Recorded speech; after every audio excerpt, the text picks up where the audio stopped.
Welcome to Sweet Life Beat Life. We hope this video helps. You'll start by powering the console and confirming the home screen, because pairing requires an active system. Once done, insert fresh AA cells or the rechargeable pack so you avoid mid-process dropouts. Make sure you can reach both the guitar's small sync button on the neck and the console's guide button. These two controls perform the handshake. Press the console guide briefly to wake the wireless radio, then be ready to press the guitar sync when I cue you in the next step. Next, initiate the sync sequence. Press the console guide, then the console sync button. This opens a short window for pairing. Immediately press and hold the guitar sync until the ring lights blink and one quadrant locks. This confirms which player slot the guitar occupies.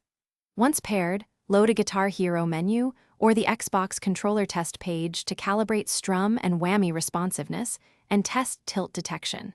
If notes feel early or late, adjust calibration or sensitivity settings to match your timing for accurate gameplay. Finish by confirming the player LED on the guitar matches the on-screen player and run through all frets, whammy, and strum to verify function.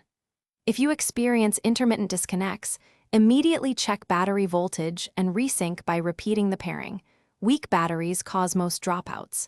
As a deeper fix, try a wired adapter or ensure your Xbox 360 has the latest system update. Resetting the controller or using another console narrows down whether the guitar or system needs repair.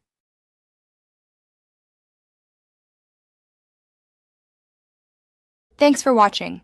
Consider subscribing if we helped you.